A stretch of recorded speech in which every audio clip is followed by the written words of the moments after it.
स्वागत आहे। मी डॉक्टर मनोज कमने, सध्या कार्यकारी अध्यक्ष महाराष्ट्र राज्य राजपत्रित वैद्यकीय अधिकारी संघटना ग्रुप बी या पदावरती कार्यरत आहे।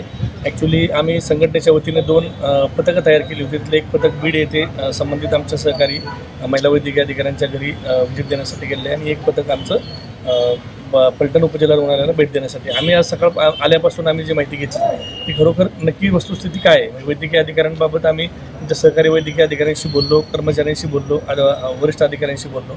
आम्हाला असं जाणवलं की कुठेही ते 2-2.5 वर्ष जवळ ते महिला वैद्यकीय अधिकारी ते काम करत होती, तिच्या कामाबाबत कुठेही तक्रार नव्हती, कुठल्या कर्मचाऱ्यांबद्दलच्या वागण्याबाबत तक्रार नव्हती। त्या वैद्यकीय अधिकाऱ्यांचं म्हणणं होतं की बाबा माझ्यावरती थोडं हॅरेसमेंट होती किंवा माझं प्रेशराईज होतं। आमचा मुद्दा एवढाच होता संघटना म्हणून की DYSP साहेबांकडे ज्यावेळेस त्यांनी अर्ज दिला, तक्रार अर्ज केला, तर त्यावेळेस त्या संबंधित महिलेला कळवणं गरजेचं होतं की त्याच्यावरती काय कारवाई झाली।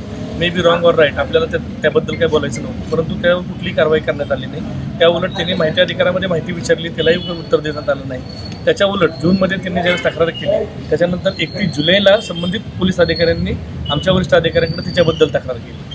म्हणजे ती कुठेही तक्रार न करता वरिष्ठांकडे तक्रार केली, संबंधित वैद्यकीय अधिकारी आम्हाला त्रास देते आणि त्याच्यावरती मात्र लगेच चौकशी सुरू झाली।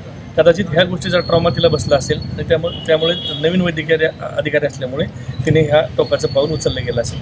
कारण आम्ही राज्यामध्ये काम करताना बऱ्याच ठिकाणी अशा गोष्टी होतात की बऱ्याच वेळा आमच्या लोकांवरती कामाचे तास फिक्स नसतात, परंतु असं वैद्यकीय अधिकारी जागा रिक्त असताना सुद्धा त्यांच्यावरती प्रेशराईज पोलिसांमार्फत असू द्या किंवा कुठल्या पोस्टमार्टमसाठी असेल किंवा मेडिकल वगैरे सर्टिफिकेटसाठी असेल प्रेशराईज केलं जातं आणि ह्यामध्ये नवीन वैद्यकीय अधिकारी असे बळी पडतात।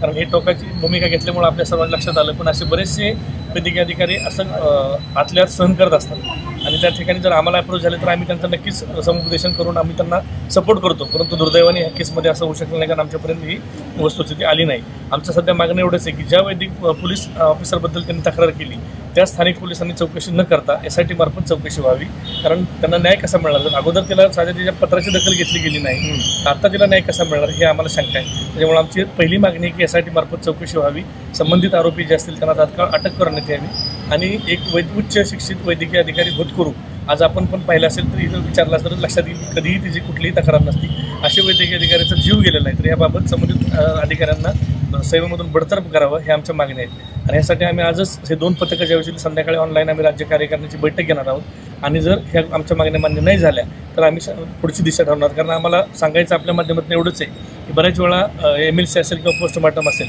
ह्यामध्ये काय होतं की असं निश्चित अशा त्यामध्ये कायदा करणं गरजेचं आहे। कारण वैद्यकीय जशा पोलिसांच्या अडचणी असतील तशा वैद्यकीय अधिकाऱ्यांच्या पण वेगळ्या अडचणी ह्या कधी समजून घेतल्या जात नाहीत किंवा पुढं आले जात नाही। त्यामुळे आम्ही शासनाकडे आम्ही मागणी करतो की याबाबत एक निश्चित गाईडलाईन किंवा निश्चित कायदा तयार करावा आणि जर असं कुठं हॅरेसमेंट किंवा असं कुठं प्रेशराईज होत असेल तर त्यांच्यावर दंडात्मक कारवाई करण्यात यावी, अशी आमची मागणी आहे। त्याबाबत आम्ही शासन स्तरावर पाठपुरावा करणारच आहोत।